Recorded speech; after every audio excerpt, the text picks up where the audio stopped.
Welcome to the Audiobook Lovin Podcast, discussing all things audiobooks, the narrators that perform them, and the authors that write the stories. Including a special series with Narrator Shane East, the Audiobook Lovin Podcast is brought to you by Viviana, Enchantress of Books. Hi everyone, and welcome to episode 4 of the Audiobook Lovin Podcast. Narrator Victoria Mei is with us today. Welcome, Victoria. How are you? Hey, I'm doing all right. How are you? Doing good. Thank you for being our guest today. Appreciate that. I'm glad to be here. So for those who may not know you, why don't we start by having you share with us a little bit about yourself, how you became a narrator, and how long you've been narrating? Sure.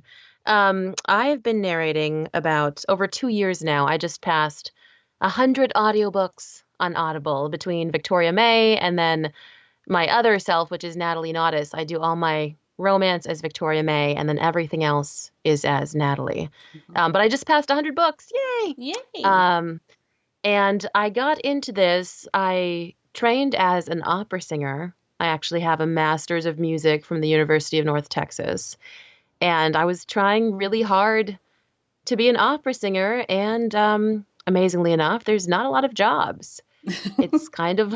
It's lucrative. Kind of like, yeah, it's just... I mean, they call it a dying art form, and it really kind of is. And there's not many jobs, and I was working my tail off, auditioning for things, and the gigs that I did get, I was commuting to for hours and hours a day, getting paid pennies, listening to audiobooks. And I was pretty depressed about it, honestly.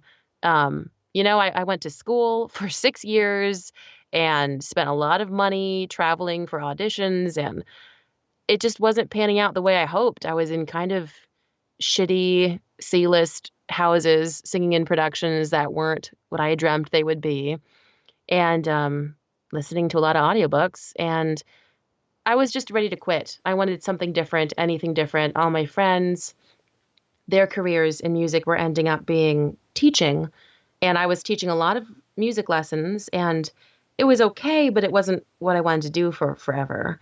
And I have 2 little kids, and I didn't want to use up all of my patience on strangers' kids and then come home and just like be totally out of it with my kids. Right. So I was ready to do anything else, and I realized that people, got paid to read books, and I love books. I've always loved books, and I listen to audiobooks. And as soon as I realized that was a possibility, that you no longer had to live in New York or LA, you could do it from home, I was all in. I quit singing. My voice teacher was like, what the you're just MIA. I'm out. I'm done. I'm not doing this anymore. And it's worked out amazingly well for me. I was full-time pretty quickly. I was able to quit my piano students and my voice students. And I'm just so happy doing this. It's really a dream come true to actually get paid as an artist well and full time. And I'm still here for my family.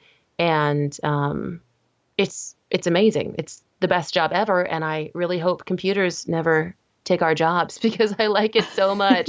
Not in my lifetime. Yeah, they're not as smooth as you guys are. That's for sure. They're getting better, but I hope not in my lifetime because I plan on riding this train to the very end. So yeah, I really wish that when we're in high school, that conversations about careers would come up, that they would be more on the side of like graphic art design, narrating. Usually it's just a traditional teacher, lawyer, doctor. And, come to find out that you can do all this other stuff. And I'm going, dang, you should have done that from like day one. So Totally. And sometimes I feel a little bitter about like my music past, but at the same time, all that opera training I think really helped me. And I know a lot of narrators who have opera singer backgrounds because the vocal training and the language training that we go through and the text study that we do when we're studying libretto for operas really helps as a narrator, like the vocal stamina and the vocal flexibility. It helps a lot. So even though it was, it was a really hard couple years there, it's worked out well, and it did help inform what I do now. So that's cool. Do you have it on your bios when clients are looking at you that you can sing? I have I think on most of my bios, I mentioned that I'm trained as an opera singer. Um, but singing doesn't come in that handy with books usually, because if there is a song, you're not supposed to sing it because of copyright. Right. Yeah. But I did do a really, I'm in the middle of a series that's just this huge epic fantasy. And all the songs in it are created for the book. They're like folk songs that people in the book are singing to their babies and stuff. So I got to write and sing a lot of music in that. Um, but that's unusual. Usually when something shows up, if I sing it, I get a note saying, don't sing it, say it. We don't Yeah. have the rights.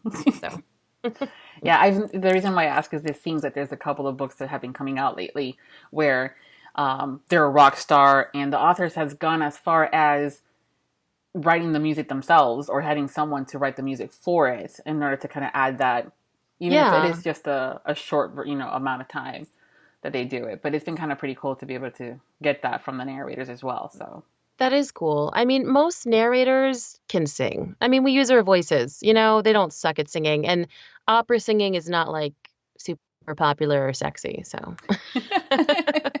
I thought it was sexy for a long time. I like it, but it's not like, everyone's like, oh my gosh, she's an opera singer. I have to hire her. yeah, yeah, it's always good to have these different skill sets in our pockets when needed. Bam, there you go. There we go. If anyone has a book about an opera singer, I'm totally there. Once you get cast, how do you prepare for the book? Do you read it in full? Do you just read your parts? How do you go about that? I read the whole thing. And depending on what kind of book it is, I make a short or very, very long list of characters, terms, places, made up languages, made up language sentences. I do quite a bit of sci-fi, and that stuff gets super complicated. Sometimes I have hundreds of names that I have to check pronunciations. But then, like contemporary romance, sometimes there's nothing because all the names are like Will and Jasper, and I'm like, okay, I know how to say all this. Um, and I usually make notes about like characters and start hearing the voices in my head as I get ready to record. And if it's with a publisher or if it's indie, I reach out to either the publisher or the author directly with my list of questions, and they get back to me, and then usually that's it. Then I have to go. I would love to spend more time with each book before I record it, but a read through is about all the time I get because I record so much. Sometimes depending, if I'm doing a lot of dual narration books, sometimes I'm doing like 8, 9 books a month. So I just have to keep moving. I keep quite busy. It is good. It is good. So do you use you do things electronically, like with a Kindle, right? I just read it on an iPad. I have the software a lot of narrators use is called iAnnotate, and it's easy to mark up. And I used to highlight every character spoken line with the different colors, color coordinated, fancy pantsy, but I don't have time anymore. And a lot of times I will get from publishers a script that says do not record. So I have to prep from that. And then the day before I start recording, they'll send me the final proofed, like the final manuscript they got back from the editor. And I don't have time to highlight it. So I just have to go. So I've kind of trained myself to scan forward and look for attributions about who's talking and stuff. Because I just cannot highlight everything anymore. I don't always have the manuscript in time to do that. Mm-hmm. It was important to figure out in advance because you don't want to be 400 pages in and find out that he has a Russian accent. Right. So that's why I always read it, but I don't always have time to highlight the different colors for people saying things. Yeah, but definitely that's the kind of surprise you don't want to have. No, for sure. How do you go about selecting the characters, like how they're going to sound and the tones that they use? It's a couple factors. I mean, first of all is the way that the author writes the character. I totally want to follow how the author is describing their character, what they sound like, how they look can influence it, where they're from. But all other things that factor in are how much they talk and how my voice can sustain that. I've gotten in trouble with books before where it just talks about this huge guy with like the darkest, raspiest, voice. And like I just get super into it. And then like 200 pages in, I'm like, fuck, Yeah. my voice hurts. So I try to like take what they're saying. And then if I know that they talk a ton, kick it back a notch. Like if he's like this, then they can just be kind of like this. Just take it easy, like don't kill yourself, Natalie. So, yeah. Yeah, or if they become they're they're a secondary character in this book that you're doing, but then they become the main character in the next book. Gosh. Yeah, and I do kind of shift sometimes. Like if it's a series and there's a bunch of guys and there's a different guy each book, I want each guy to sound like sexy. But there's only so many sexy man shades of my voice. So like in book 1, if this is like the sexy guy, and then here's like his fun-loving friend, and then in book 2, his fun-loving friend will just kind of put him down a little bit. I kind of morph them because if they're in the same scene, they have to sound really clearly different. But then when it's the next book and he's the main character, I can kind of morph his voice subtly, just a little bit, nothing huge, but make it fit where it's going. The other thing that, besides the tones that we tend to fall for when you guys are narrating, are the accents. What is your favorite accent to perform? I don't know about favorite. I definitely do a lot of like RP British when it comes up. That's the only accent I've done like a whole book in. I have a pirate series. It's a female Captain Hook series that I'm doing. And I'm doing the whole thing as first person British. And it's really fun. But I just kind of got roped into this series and I'm loving it, but I don't do a lot of that because it's so time consuming for me that I have to look up words all the time to make sure I'm doing them right. I like doing Russian. I had a lot of Russian piano teachers. So that's like a fun accent to connect with. Maybe like Russian or RP probably are my favorites. So on the opposite side, what is the hardest that you've had to perform so far? I had to do some Norwegian, and that was really weird, and I couldn't do it now if you made me. Like I kind of like honed it in for like those couple chapters where the grandparents were showing up, and then it just has evaporated from my mind. Like I don't even know anymore. I'd have to really, yeah, that one's rusty, and that's a hard one. It's a weird. Yeah. I don't know. I'm just not good at that one. I'd have to work on it. Yeah, there's some that for sure. There's some that are difficult. Like that one, I would assume is difficult. I know if other narrators have said the South African accent's another one. Oh, yeah. Oh, I did do a book recently that's coming out in November that I had to do like a Ghanaian accent for one of the main characters. Yeah, that was hard.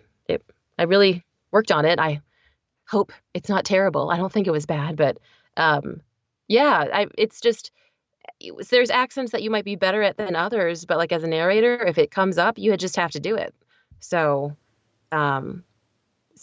we just do our best. So be kind in reviews. Oh my gosh. Like maybe that's not our specialty, but we just did our best for like that one page. Like if it was a huge part of it, we probably would have told the publisher, like, maybe you want to pick someone else, but just for a character or two, cut us some slack. Yeah. Sometimes these reviews are like the worst possible. Like, I'm sorry. I'm so sorry that you felt like that. Well, and it's also it's very subjective at the same time. I mean, we had totally. A perfect example is Gary Furlong. He's Irish. He did a book in a character of Irish, and the review said worst Irish accent ever. It's hilarious when that happens. Yeah, and I'm like, yeah, he's Irish. So it's just because we get used to like the Lucky Charms at character, right? For some of these totally. Accents and things like that. So it's very subjective. So I try to definitely as something that I don't really nitpick when it comes down to the narrators and the reviews. I don't nitpick about that. Yeah, I just did this book in for Ilona Andrews, and the longtime narrator for Ilona Andrews has been Renee Rodman. And in fact, when the literary agent sent me an email and I saw that Renee Rodman has done all of their books, I was like, Are you sure? Because I don't want to take over a series. People are going to hate me. Like these books have thousands of reviews. Like they're incredibly popular. And they said, no, it's a different character in the series from her perspective. So we want a different narrator. And I was like, okay. So I really did my research. I downloaded the previous a couple of the audiobooks. I listened to them. I made sure that I carried over. She had made all of the vampires British. So I made sure that I carried over the accents for the characters that carried over. I made sure I said things right. And the reviews have mostly been good, but sometimes people who take the time to write ones are huge haters and they're like, bring back Renee Rodman. And they're like, what's with Oh. the stupid vampire accents? And I actually had a reviewer defend me to another reviewer on Audible. And they were like, I think it fits the vampires because they're pompous and it makes sense that they would be British. But the whole point is, I didn't pick them to be British. She already gave them that accent and I was just carrying it on. Yeah. So Well, first, it's awesome that you did that research because it is very difficult to pick up a series that has had a previous narrator, whether it's just 3 books or 15,000 books. It's really difficult, especially when we fall in love with those narrators from a listener perspective. I Uh, totally understand. And I know that listeners, some people are going to hate it, but I yeah. do appreciate that most listeners try to give the new narrator a chance Yeah. because sometimes it's literally just our job. And, we're doing our best to honor the other narrator. And we might love, like Renee Rodman. Oh my gosh, I have incredible respect for her. But you never know what happened with the series or the narrator. And you just have no idea what happened. And the new person is never responsible for whatever happened before. Well, a funny thing is though that when it comes down to the authors and when they're writing the series and then they have a spin-off series or they're going like in this case it's from a different character perspective. I like when they change the narrators because I get used to listening to, one narrator doing all these characters, but now it's someone else. So it'd be nice to hear something else, another way of doing Totally. things. So, Yeah, and yeah. in fact, I probably read too much, but they made a blog post about it and they had like hundreds of comments. And they said that one of the reasons that they had, because Ilona Andrews is a husband-wife team, that's why it's the royal they. The reason that they had, one of the reasons they wanted to go with the new narrator was one, Renee Rodman was so busy they couldn't book her anymore. And secondly, um, some listeners were saying that she had done so many series for them they couldn't hear a difference between anybody anymore, because our voices are finite. I have maybe 100 distinct voices in my voice, Mm-hmm. and at some point over years and years and series after series, it's nice to have switch it up. Here's some new people. So Yeah. I like it when we get a new narrator with different series or when authors are not always doing the same narrators for all their books, even if they're not a series. Because, like you yeah, said, they kind of like, wait, is that this character from this book? Because it sounds exactly like it. right, totally, because I reuse all narrators. We reuse characters. For We got sure. our gruff guy, we got our snooty lady. Like, we definitely recycle people. Of course. The romance is a genre all in its own, and I always say that it's an umbrella genre because there's all these subgenres underneath them. Totally. Do you have a favorite subgenre to perform? I do. And it's I think it's lesfic. I love recording lesbian fiction. And it has all these other books under its own genre too. Mm-hmm. Um, like I do like straight up like contemporary lesbian romance, and then sometimes they're murder mysteries, and sometimes it's a fantasy. I'm doing this American Yakuza trilogy right now by Isabella, and it's like a Yakuza Japanese American crime boss falls in love with this Financial Times reporter, and it's intense, and it's kind of like BDSM lesbian fiction. Like they like go to a bondage club and sometimes they get tied up and it's like weird but super hot. Um, I don't know. I really like recording lesbian fiction. It's one of my favorite subgenres in romance. I do a lot of fantasy, which is fun. I've done quite a few reverse harem, and that genre seems to be going strong. Yes. Um, I guess when I first started doing them, I thought it was going to be just like a new fad and maybe kind of peter out, but it's going strong. I keep booking reverse harem series, and those are fun because you got to come up with 3+ distinct sexy guys, so that's always fun. Um, yeah, but I would say lesfic probably my favorite. Yeah, Yep. I keep seeing that genre pop up more recently. Because from an LGBTQ community, from a book perspective, romance, the MM, so male male, is very Right. popular. Right. And all the subgenres, and there's not a whole lot of lesbian fiction out there, and that's starting to be more popular, as well as not only in the written word, but also now coming to audio. So I'm happy to do that, to see that Yeah, happening yeah. and give us a There's a lot of lesbian fiction. It's not as popular as the MM, but I think its heyday is coming. yeah. Uh, because it's beautiful. A lot of the authors, it's beautiful writing, smart, fun. It's good stuff, and I I really enjoy it from a variety of perspectives, and I think that it's primed for more mainstream popularity. And I guess one of the selfish reasons that I enjoy doing it is because the audience for it is mostly queer women, Mm-hmm. and there's so much more complimentary about my narration than straight women. Oh. Whenever I do a dual narration, the Mm-hmm. reviews are usually gushing about the man, and then they're like, and Victoria was all right. Sometimes, no, sometimes they're very positive to me too, but in general, the women are more fans of the male narrators than the female, I find. It's I mean, true. yeah. I Yeah. mean, because their voice is sexually doing something for them, you Yes. know? So it makes sense to me, but I don't hate all of these reviews on my lesbian fiction books saying she has the sexiest voice I've ever heard. And I'm like, thank you very much. Yeah. I don't think anybody would mind hearing that, no matter what they're, talking about. Yeah, I like a little attention. What can I Cool. say? Yay. Okay. Besides the writing being excellent, Mm-hmm. I like it. And I feel like I was raised super conservative. Like I didn't know any gay people.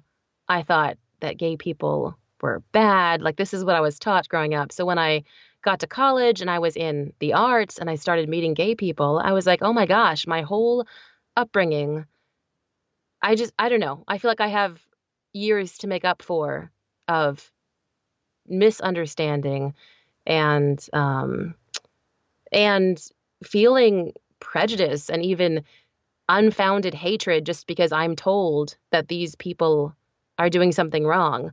And so it feels redemptive to me to really be a part of that literary movement. I really enjoy it. So Is there a genre that you have yet to narrate in that you'd like to? um I I've done a lot of stuff. Like I definitely want to do more of things. Like I want to do more sci-fi. I want to do more straight thrillers. Super specific. I've never done a like apocalyptic medical book where like germs kill us all. I've always wanted to do one of those. I'm pretty much always down for a movie about a mysterious disease that kills everybody. I like books about that too. So I'm still waiting for that medical thriller book to come in. But no, I do a lot of stuff and I like mixing it up. Um, I just did this dark, dark romance series for Ashley Jade. Book one is out, The Devil, and then The Devil's Advocate is coming out soon. It's with Teddy Hamilton and Soren Gray.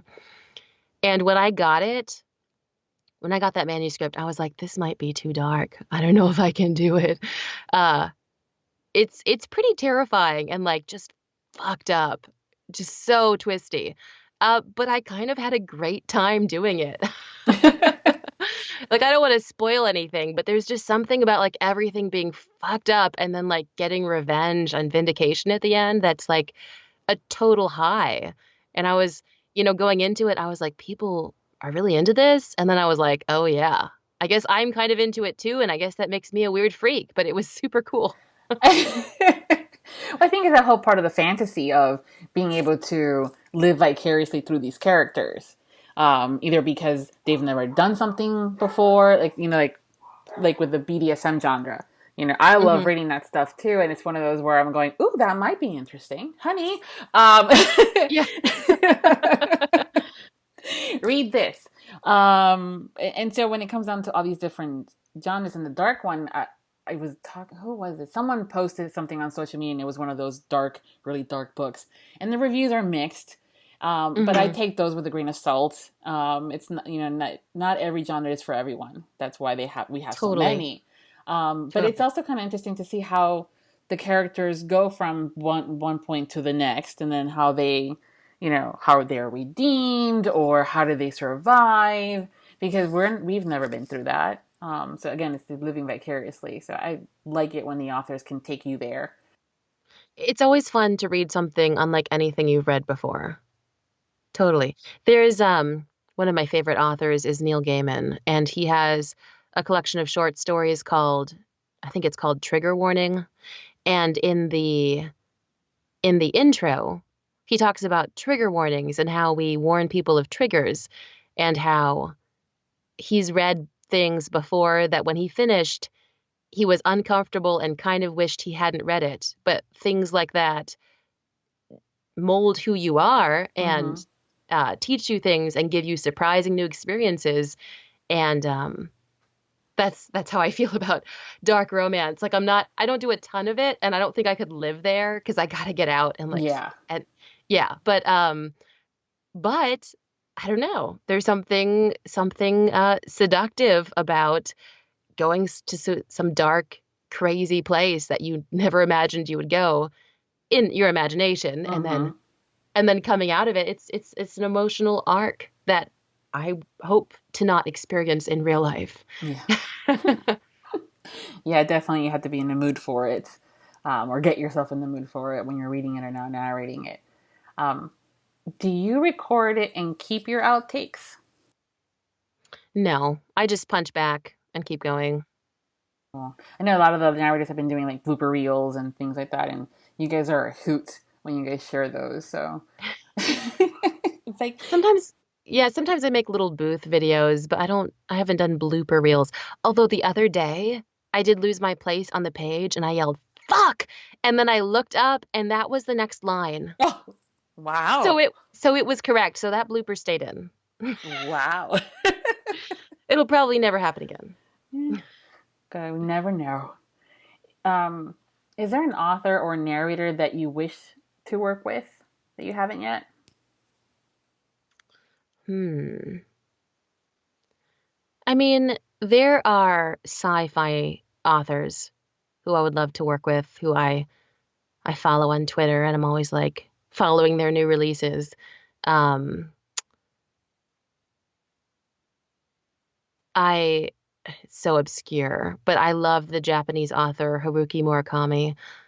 I would give a kidney to narrate one of his books. They are so cool. Uh, and they get translated into English, and um, but they're mostly from male perspectives, and most of them have been recorded. He doesn't write that many books. Um, Neil Gaiman would be amazing. Uh, and then there's a bunch of romance authors that I would love to work with eventually, but you got to work your way up there, you know? Yeah. Um, as far as narrators to work with, I don't crush too hard on the dudes.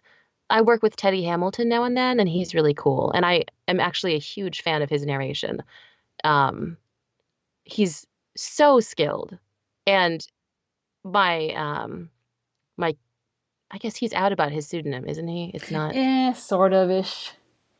Well, my kids listen to some of his kids' books that Mm-hmm. he's done, and I did a book with him, and I was listening back to it, and he just has a talent for taking like the essence of somebody's voice and mimicking their voice without really mimicking it, but you can tell who it is.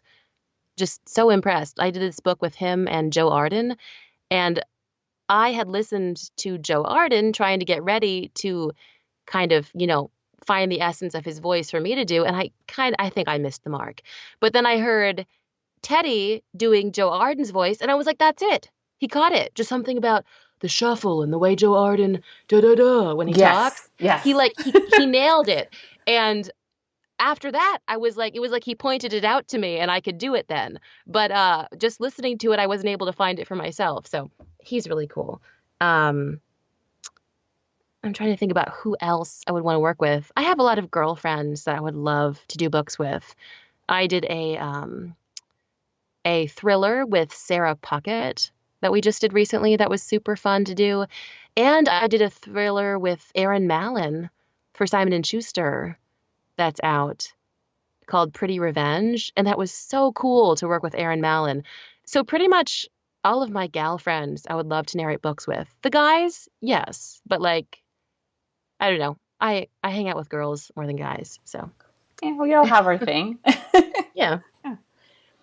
When you're not working, what do you do for fun?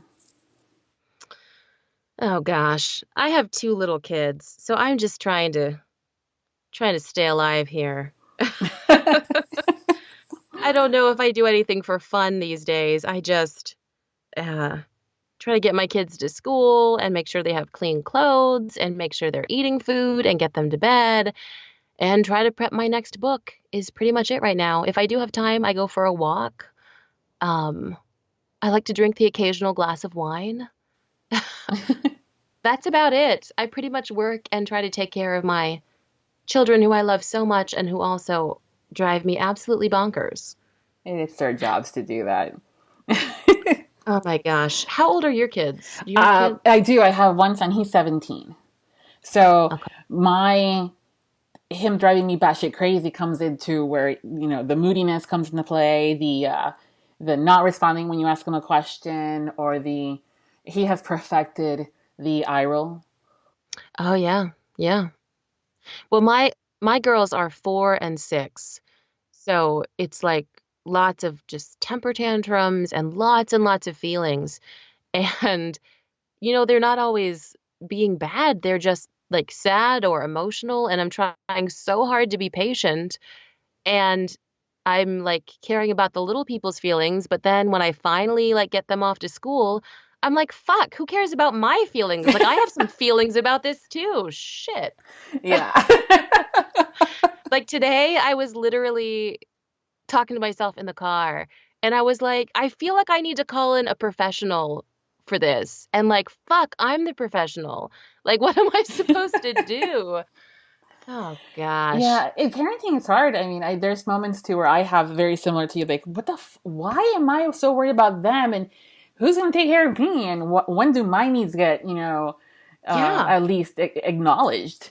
And so I've learned to ask the question, like, are you okay? Are you mad or something? And then for them to go, no. And I'm like, okay. And then usually I would try to follow up, like trying to figure out what that emotion was, because it seems that they can't really express themselves. Like they don't know if they're angry or they're, upset or perturbed, or they're just meh, Yeah. I've now go to the point where I ask once, and what he tells me, I'm like, okay, if you want to talk, let me know. Right, because it's his choice. Yeah. But at the same time, it's just one of those, I was getting aggravated. Like, why don't you tell me? Totally. Yeah. Totally. And, but yeah, kids are great. They all go through their stages. So, you'll get there. Oh gosh. Today was just one of those days that my 4-year-old was just like crying. And then I'm like, can I put on your pants? And she's like, no, I'm like, I don't even know what you're saying. Like, I don't know how to deal with this. But I guess I'm the only adult here, so I'm gonna have to. Well, it's funny. They're trying to get their independence, and mine, who has the independence, will come home from work, and he's like, "What'd you make me for dinner?" And I'm like, "You're 17, but you're my mom." And I'm like, "Uh-huh." It's like, "You're supposed to take care of me." And I'm like, "Really? I don't know anymore what to do, because I do this and then you get mad. I don't do this and you get mad." So I'm like, I go, frozen pizzas or peanut butter and jelly sandwiches. What do you want? There you go. I don't know why kids are the worst behaved for their moms. Yeah. Because I know I was, and I still am sometimes, kind of rude to my mom. Um, and I see it with my kids. They behave for me like they would not behave for anyone else. Yeah. Well, I think I've been told that it's because they feel safe with us and that they love us and that they know that no matter what the hell comes out of their fucking mouth, we're still going to love them because they're our kids. I guess I'm glad they have that confidence. Yeah. And I do love them, but holy fuck, Damn. sometimes. Whew. Craziness. Speaking of some craziness and some having some fun, I like to do a little bit of a game towards the end of a conversation. So Okay. I actually got a brand new set of stuff, and I thought that you'd be my first to do Okay. the "Would you rather" bunch of questions. So I All right, found a let's couple do of it. good ones. Okay, so ready? So Would I'm you? just gonna all right, go ahead. Okay, sorry. So I'll ask, and then you can tell me. All right. Okay. Would you rather be an unimportant character in the last movie you saw or an unimportant character in the last book you read? Let's see. The last movie I saw was the new Breaking Bad movie on Netflix. Okay, and then the last book I read was a cool time travel book I'm prepping. I'll go with the time travel book. Because in those Breaking Bad movies and TV show, the unimportant characters are like so sad. Yeah. Just like strung out druggies, no money, no hope. Yeah. Yeah. Would you rather have to read out loud every word you read or sing everything you say out loud? Sing everything I say out loud. Yeah. I read fast. I would hate to have to say everything I read. Even Yeah. though I do have to say most of what I read. But if I had to say it when I was prepping it, good grief. No. Yeah. No. Sing it. Yeah. Sounds also like it might be more fun to do it that way too. You know, the Yeah. singing.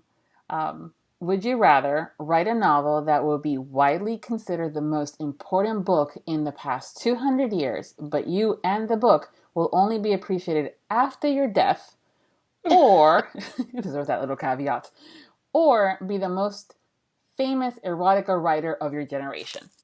Oh gosh, most famous erotica writer. Absolutely. Yeah, right? Is that even a question? Yeah, when I saw these, because I was like, Googling, and I'm like, oh, I have to include these sets of questions.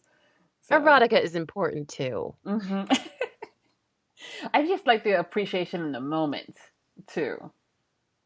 Versus Yeah. afterwards. I mean, it's great that we Yeah. think of Shakespeare and Brontes and Dicks and all that fun stuff, but to be in the moment and see it happen is like awesome. Oh gosh, I spent years as an unappreciated singer, and like to live your life like that, and then only after you're dead, people are like, "Man, she was awesome." Fuck that. No. Would you rather be able to control fire or water? Fire, I think. I'm not sure of all the implications of this. I'd have to think through it. But my gut instinct is fire because I like it. Yeah. So I'm a Pisces, so I totally gravitate towards water all the time. I mean, what would you do if you would control water? Like, I want to be able to burn shit. So you're more the active, and I'm more the passive. I guess so. Would you rather teleport anywhere or be able to read minds? That might help you with your kids. Teleport Me, anywhere. me too. Free travel. Yeah. I don't want to know what people are thinking about me. Gosh. Because sometimes people think horrible things about you, and like, I would rather just not know. Yeah. Or sometimes that's like this internal voice, and then you can get misconstrued and stuff. So yeah, I would rather so much travel and be able to teleport anywhere. Totally. So last one. Okay. Would you rather never have to clean a bathroom again? Oh gosh. Or never have to do dishes again? Oh my goodness. Dishes. There's way more dishes than bathroom cleaning. That's true. Totally. Yeah. I was like, oh yeah, no, dishes. I would rather not have to do any dishes ever again. So many dishes. I would have like an extra life if I never had to do dishes. Yeah, especially with the little kids. Yeah, for sure. Oh, gosh. Totally. Cool. Well, thank you for hanging out with us today. I totally appreciate it. This was fun. Thanks for having me. Yeah, it was very, very fun. We hope you enjoyed this episode of the Audiobook Lovin Podcast. Make sure to follow us on our social media platforms, subscribe to the Viviana Enchantress of Books newsletter, and don't forget to submit your questions for the this and that for Shane East for next time that we talk about, with him rather. And until next time, happy listening. Thank you for joining us on the Audiobook Lovin Podcast, hosted by Viviana Enchantress of Books. For links and more info about today's episode or the Audiobook Lovin Series, visit vivianaenchantressofbooks.com. Please consider leaving a review wherever you listen to the podcast if you enjoyed today's episode. Until next time, happy listening.